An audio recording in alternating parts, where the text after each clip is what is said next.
नमस्कार, मैं रवीश कुमार। दो सवाल हैं। किसान आंदोलन दिल्ली पहुंच सकेगा या नहीं? कब तक सड़कों पर कांटों के तार रहेंगे और कीलें रहेंगी? कब तक पुलिस आंसू गैस के गोले छोड़ेगी?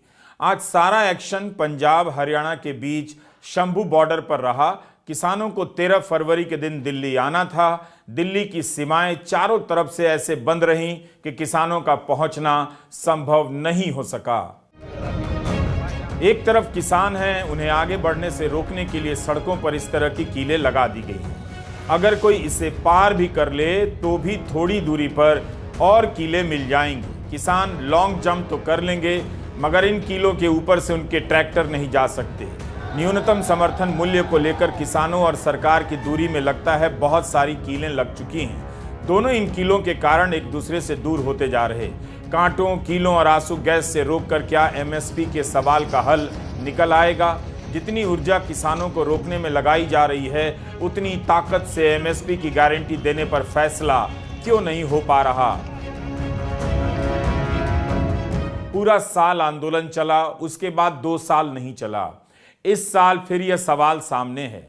यही सरकार कितनी बातों में कहती है कि एक देश एक कानून होना चाहिए, तो एक एमएसपी की गारंटी क्यों नहीं हो सकती? क्यों बीजेपी ने छत्तीसगढ़ के चुनाव में वादे किए कि धान का न्यूनतम समर्थन मूल्य 3100 रुपया किया जाएगा? इसमें भी एक श्रेणी बनाई गई, हर एकड़ में 21 क्विंटल धान 3100 पर खरीदा जाएगा, जबकि पूरे देश में धान के लिए एमएसपी 2183 रुपए है। 3100 का रेट बीजेपी सारे देश में क्यों नहीं दे सकती और इसकी गारंटी क्यों नहीं कर सकती? आज जिस तरह से हरियाणा और पंजाब के शंभू बॉर्डर पर आंसू गैस के गोले दागे गए हैं, उससे यही लग रहा है कि किसानों के लिए दिल्ली तक पहुंचना अब मुश्किल हो जाएगा। यह आंदोलन अगर लंबा खिंचेगा तो पंजाब की जमीन पर ही रह जाएगा।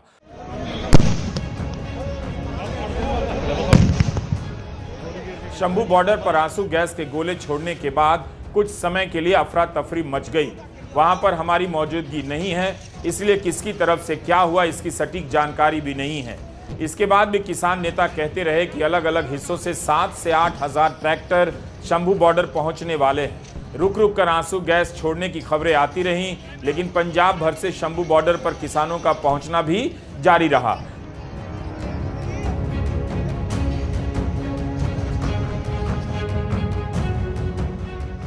किसान इसी शंभू बॉर्डर को पार कर हरियाणा में प्रवेश करना चाहते हैं, मगर क्या वे जोखिम लेंगे? क्या प्रशासन एक सीमा के आगे जाकर टकराव मोल लेगा? बैरिकेड तोड़ने की कोशिश हिंसक रूप ले सकती है। किसानों को भी और प्रशासन को भी संयम से काम लेना चाहिए। शंभू बॉर्डर पर आंसू गैस और लाठीचार्ज की घटना पर एक न्यूज चैनल ने लिखा कि किसानों पर आंसू गैस के गोले, चली लाठी, जबरदस्त एक्शन में पुलिस। ऐसा लग रहा है चैनल मारे खुशी के झूम रहा है। क्या इसे पुलिस का जबरदस्त एक्शन कहा जाएगा?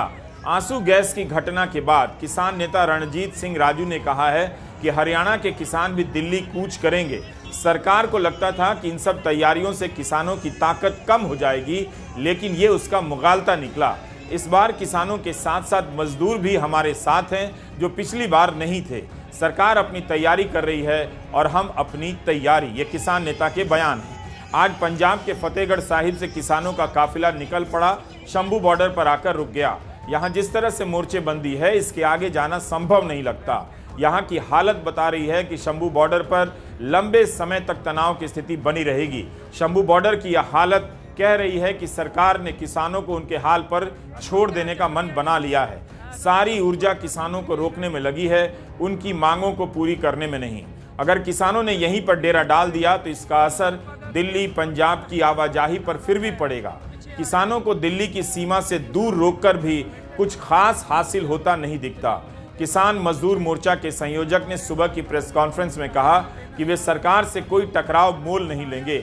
सरकार को जो करना है करे, मगर पुलिस हो या फौज हो, सभी में किसान ही हैं। हम शांति से आंदोलन करेंगे। शंभू बॉर्डर पर बड़ी संख्या में किसान हैं। यहां पर नौजवानों से अपील की जा रही है एक वीडियो में कि इस आंदोलन को मजबूत करने का जिम्मा उनके कंधों पर है। बुजुर्गों का टाइम तो कट गया, अब आर्थिक लड़ाई नौजवानों को लड़नी है। नौजवानों, जो आंदोलन ही आप लोगों का बुजुर्गों ने अपनी जिंदगी पास कर ली, लेकिन आने वाले समय के अंदर जो आर्थिक लड़ाई का आंदोलन अपन लड़ रहे हैं, जो आप लोगों के संयम के ऊपर मेरी अपील है पुरजोर, आप लोगों की लीडरशिप वो लीडरशिप है जो कोई बैरिकेड तोड़ने वाली लीडरशिप, जान की बाजी लाने से डरने वाली लीडरशिप नहीं है। आप लोगों ने पिछले आंदोलन में भी देखा, आज भी देखने को मिलेगा, लेकिन मेरी बेनती है आम खा के अंदर एनर्जी में 2020-21 के साल में संयुक्त किसान मोर्चा का आंदोलन चला था। उसमें शामिल कई प्रमुख संगठन इस बार नहीं आए हैं और कई प्रमुख नेता और उनके चेहरे दिखाई नहीं दे रहे। वे भी नहीं आए हैं जो चुनाव से दूर रहे। भारतीय किसान यूनियन उग्राहा इससे दूर है। इस बार के मोर्चे का नाम संयुक्त किसान मोर्चा गैर राजनीतिक रखा गया है। उनसे अलग होकर भी किसानों की मौजूदगी में बहुत फर्क तो नहीं दिखता। सरकार शुरू से ही गैर राजनीतिक संयुक्त किसान मोर्चा से बात कर रही है, तो इसका मतलब यही है कि उसने अपना होमवर्क ठीक से पूरा किया होगा। इस बीच हरियाणा में प्रवेश करने के रास्ते करीब करीब सील कर दिए गए हैं। दिल्ली से लेकर हरियाणा में धारा 144 लागू है। रास्तों पर लंबे लंबे ट्रैफिक जाम हैं। हरियाणा पुलिस ने कहा है कि इस बार पुलिस बहुत तरीके से तैयार है। किसान संगठनों द्वारा दिल्ली कूच के आह्वान के चलते हरियाणा पुलिस द्वारा प्रदेश में कानून व्यवस्था बनाए रखने के लिए तथा आम जन की सुरक्षा के लिए व्यापक स्तर पर प्रबंध किए गए हैं। इसके चलते 114 कंपनियां दंगा प्रतिरोधी उपकरणों के साथ सीमावर्ती तथा अन्य संवेदनशील जिलों में तैनात की गई हैं। इसमें से 64 कंपनियां अर्धसैनिक पुलिस बलों की हैं तथा 50 कंपनियां हरियाणा पुलिस की भी शामिल हैं।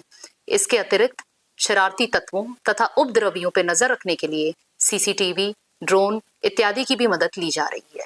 हरियाणा पुलिस आम जन की सुरक्षा के लिए प्रतिबद्ध है और प्रदेश में होने वाले किसी भी अप्रिय परिस्थिति से निपटने में पूर्ण रूप से सक्षम है। किसान नेताओं का कहना है कि वे नहीं चाहते कि आंदोलन लंबा चले। उन्होंने 40-45 दिन पहले ही ऐलान कर दिया था। सरकार के पास काफी वक्त था इसका हल निकालने के लिए, लेकिन मांगों पर विचार करने के बजाय आंदोलन में शामिल होने आ रहे किसानों को रोका जा रहा है। मध्य प्रदेश, महाराष्ट्र, ओडिशा में किसानों को रोका गया। इसके बाद भी हम चाहते थे कि सरकार के साथ बातचीत हो और इसका हल निकले, और हम इसी इरादे से बातचीत में शामिल भी हुए, जो असफल रही। किसान नेताओं का यह भी कहना है कि उन पर यह आरोप गलत है कि सड़कों को जाम किया है। हमने सड़कों को जाम करने का कोई ऐलान आज भी नहीं किया है।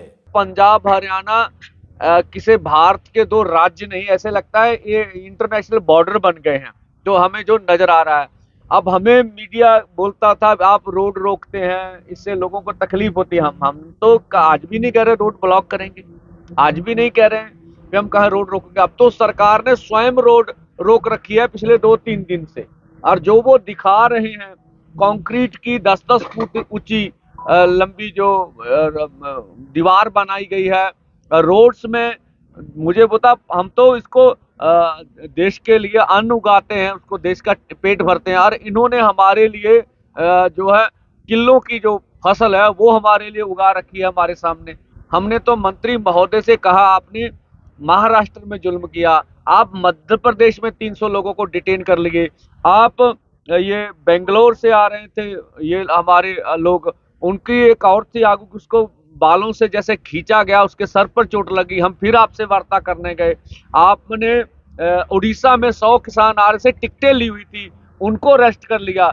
आप इतना कुछ कर रहे हैं, फिर भी हम आपसे वार्ता करने पहुंचे। क्यों पहुंचे? कि हम चाहते से मिल बैठ के इस मसले का कोई ना कोई हल हो जाए।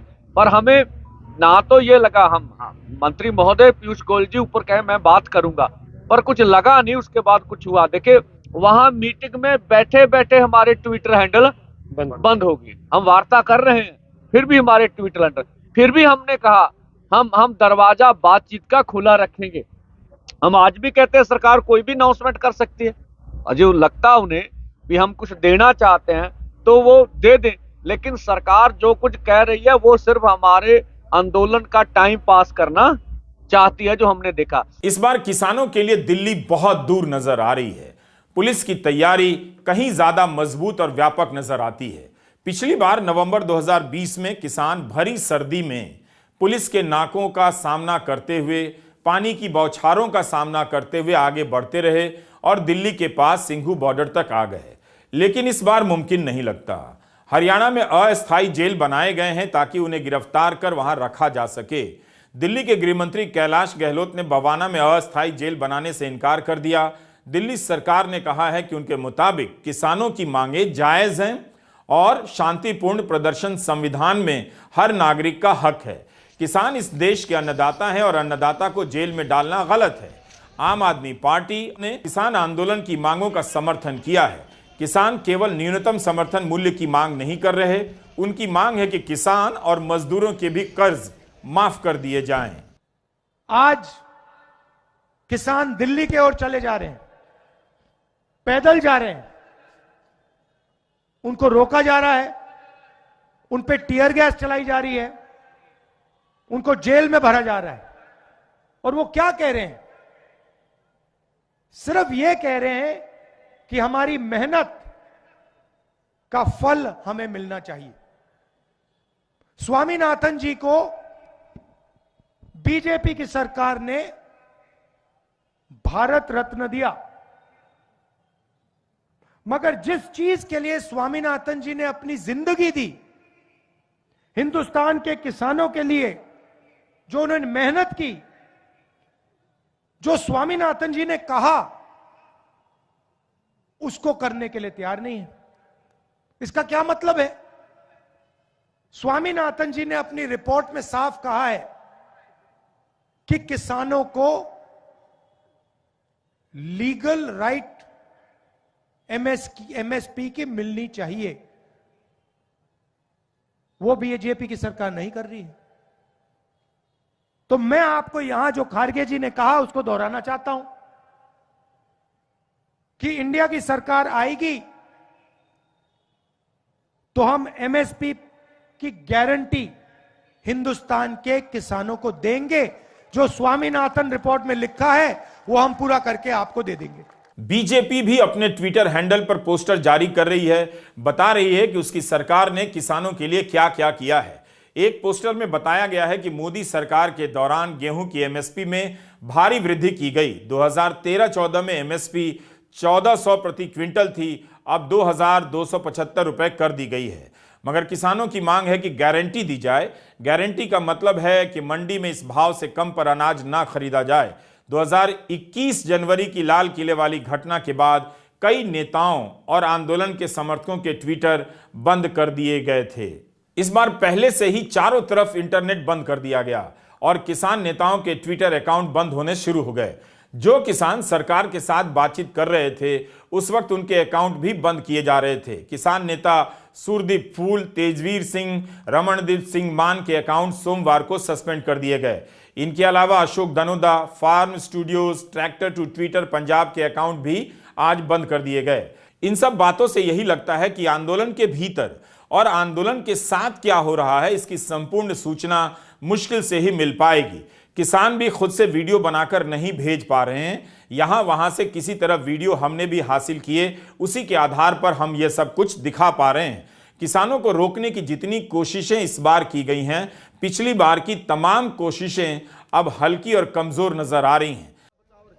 चप्पे चप्पे पर केवल कांटे और कीले नहीं बिछाई गई हैं, सीमेंट की दीवारें ही खड़ी नहीं की गई हैं। किसान आंदोलन से जुड़ी खबरों को रोकने के भी उतने ही कड़े बंदोबस्त किए गए हैं। आंसू गैस छोड़ने, इसकी तैयारी के वीडियो, रास्ते में कील कांटियों का बिछा देना, ये सब देखकर लग रहा है कि किसान दूसरे देश से भारत में प्रवेश कर रहे हैं।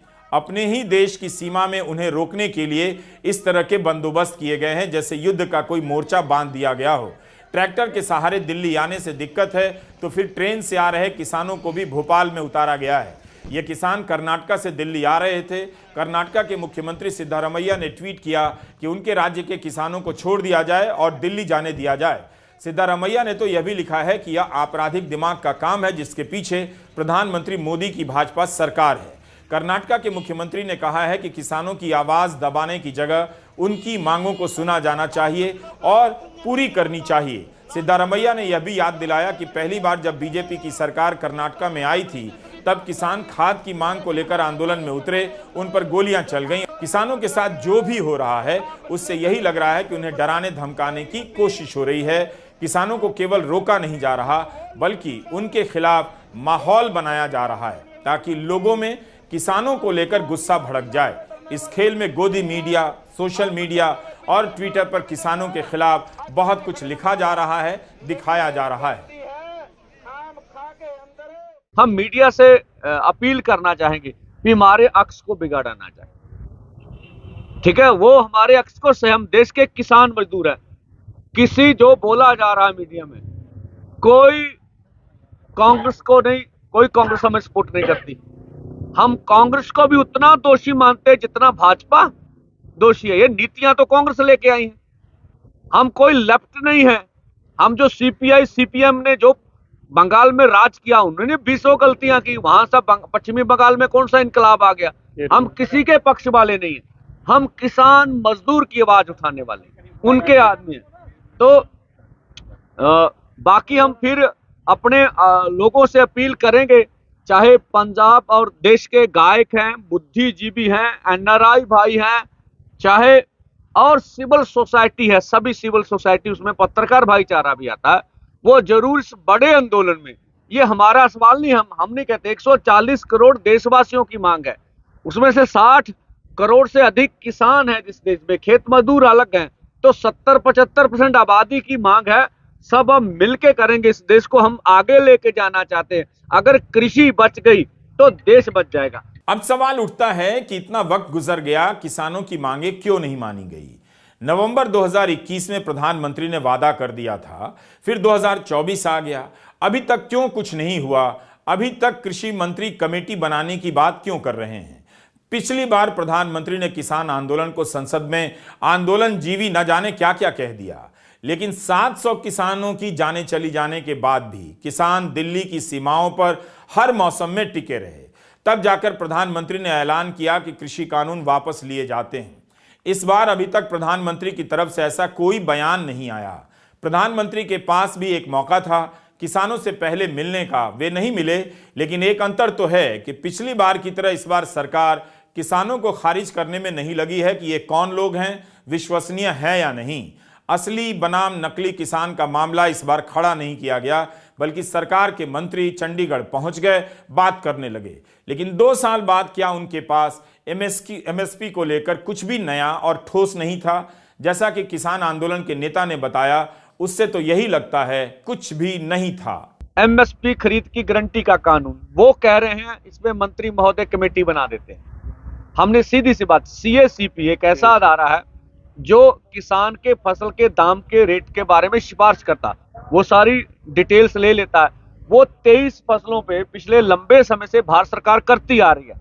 हर 6 महीने बाद गेहूं हो, धान हो और चीजें हो, उनके ऊपर वो एमएसपी का अनाउंस करते हैं। कुछ फसलें तो खरीदी जाती हैं, कुछ नहीं खरीदी। हमने कहा आपने कुछ नहीं करना, जो 23 फसलों का आप अनाउंसमेंट कर रहे हैं पूरी कैलकुलेट करके, उसके ऊपर लीगल श्योरिटी कर दें कि आपकी मंडी में एमएसपी से नीचे बिकेगी नहीं। अब फिर बोले इस पे कमेटी बनाए। हमने बोला इस पे तर्क दीजिए, इस पे कमेटी बनाने की जरूरत नहीं है ही नहीं है। तो इससे वो बिल्कुल उसका जवाब उनके पास नहीं था। आप कमेटी बना के हमारे मुद्दे को डिलीट करना चाहते हैं। हमने ये भी बोला, माननीय प्रधानमंत्री जब 2012 में कंज्यूमर अफेयर कमेटी के चेयरपर्सन थे, तो उन्होंने कहा था एमएसपी गारंटी कानून देंगे, उनकी सिफारिश है। और 2018 में तत्कालीन खेती बाड़ी मंत्री सचिव की चिट्ठी है जिन्होंने कहा था C2 + 50% के अनुसार आपको फसलों के दाम देंगे। उन्होंने पूरी बात की हुई है उसमें। और इस तरह से जबलपुर हाई कोर्ट में जब किसानों ने जब केस डाला था, तो उन्होंने दोनों पक्षों को सुनकर सरकार का पक्ष भी सुना, जो पीएल डालने वाले थे उसका पक्ष भी सुना, और निर्णय किया कि एमएसपी से नीचे किसान की फसल खरीदी नहीं जाएगी। हमने 3 तर्क उनके सामने रख दिए, पर मंत्री महोदय अकेले हमारे से। और दूसरा हमने कहा, आपने 2 साल पहले चिट्ठी लिखी हमें, उसमें बोला था एमएसपी खरीद की गारंटी का कानून बनाएंगे। तो 2 साल तो निकल गए, समय तो आपको दिया। 40-45 दिन पहले हमने आंदोलन का ऐलान किया, तब कर लेते। तो उनका आंदोलन को टालने का मुद्दा था। जाहिर है किसान अपनी मांग को लेकर स्पष्ट हैं। सरकार पहले से ही एमएसपी दे रही है। जिन फसलों की एमएसपी दे रही है, किसान यही चाहते हैं कि वो गारंटी दे दे कि इससे कम पर फसल नहीं बिकेगी। तो क्या सरकार इसके लिए भी तैयार नहीं? फिर उसने क्या सोचा है? सरकार को जनता के बीच अपनी बात रखनी चाहिए। हर बात में एक देश एक कानून की बात करने वाली सरकार सभी मंडियों में एक एमएसपी की गारंटी क्यों नहीं दे सकती? किसानों के साथ बातचीत फेल होने के बाद भी सरकार ने कहा उससे उम्मीद है आने वाले दिनों में बात करेंगे। किसान एमएसपी की मांग क्यों कर रहे हैं, इसके बारे में इंडियन एक्सप्रेस के हरीश दामोदरन ने विस्तार से लिखा है। हरीश दामोदरन कृषि मामलों पर काफी गहराई से लिखते हैं। उन्होंने लिखा है कि खेती में हर जगह फसल एक साथ ही काटी जाती है, इस कारण मार्केट में एकदम से सप्लाई बढ़ जाती है और कीमतें नीचे आ जाती हैं। किसान कीमत तय नहीं कर पाते, जो मिलता है उस पर बेचने के लिए मजबूर हो जाते हैं। जैसे बाजार में बिकने वाली हर चीज की एमआरपी होती है, वैसे किसान के फसल की कोई एमआरपी नहीं होती। एक ही इलाके में कई किसान अलग अलग दाम पर अपनी फसल बेचने के लिए मजबूर होते हैं। किसान अपनी फसल तो थोक दरों पर बेचता है, लेकिन खुद हर चीज की रिटेल कीमत अदा करता है, फिर चाहे वो बीज हो, कीटनाशक, डीजल, ट्रैक्टर, सीमेंट, दवा, साबुन इत्यादि इत्यादि। इसी कारण किसान एमएसपी की मांग कर रहे हैं। अधिकतर अर्थशास्त्री मानते हैं कि लागत जोड़कर एमएसपी नहीं मिलनी चाहिए। वे मानते हैं कि किसानों को मार्केट की मांग देखकर फसल उगानी चाहिए। लागत जोड़कर दी जाने वाली एमएसपी मार्केट की मांग का ध्यान नहीं देगी और इस कारण कुछ फसलों की भरमार हो जाएगी। अर्थशास्त्री कहते हैं कि किसानों को कीमत नहीं, आय की सहायता मिलनी चाहिए, जैसे पीएम किसान योजना या तेलंगाना की रायतू बंधु स्कीम। ऐसी स्कीम से मार्केट पर असर नहीं पड़ता और सभी किसानों को फायदा होता है। मगर ऐसी स्कीम में सवाल उठता है कि वो किसान जो सिर्फ खेती पर ही आश्रित है और खेत में समय, संसाधन, पैसे का ज्यादा निवेश करता है, उसका क्या होगा? ऐसे किसानों पर कीमत में उतार चढ़ाव के अलावा मौसम की मार, कीड़ों के हमले, फसल की बीमारी का भी खतरा रहता है। इसलिए एमएसपी की मांग कोई अव्यावहारिक मांग नहीं है। सरकार को बताना चाहिए कि वो एमएसपी की गारंटी क्यों नहीं दे सकती है। गारंटी शब्द प्रधानमंत्री मोदी ही इस्तेमाल करते हैं। आपके घर में जो अखबार आता है उसके ऊपर लगातार विज्ञापन आ रहा है मोदी की गारंटी। आप शहर में जाएंगे तो मोदी की गारंटी के तरह तरह के पोस्टर और होर्डिंग दिखाई देंगे, ये गारंटी, वो गारंटी। तो इतनी तरह की गारंटियों में एक एमएसपी की गारंटी क्यों नहीं हो सकती है? क्यों एमएसपी की गारंटी के लिए किसानों को आंदोलन करना पड़ रहा है? एमएसपी के सिस्टम में भी सुधार की जरूरत है। एक राज्य में ज्यादा कीमत होती है, जैसे छत्तीसगढ़ में, और दूसरे में कम, जैसे बिहार में, तो इसके कारण किसानों को नुकसान हो जाता है। दलाल उनसे कम कीमत पर खरीद कर ले जाते हैं और दूसरे राज्य में ज्यादा दाम पर बेचकर मुनाफा कमाते हैं। ऐसे कई मामले पहले सामने आ चुके हैं।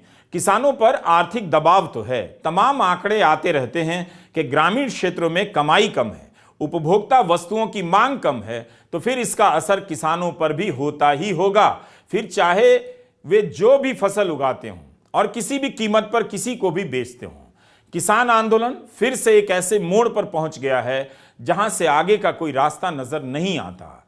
नजर आता है तो केवल बैरिकेड्स, कांटे, कटीली तारें और आंसू गैस के गोले। नमस्कार, मैं रवीश कुमार।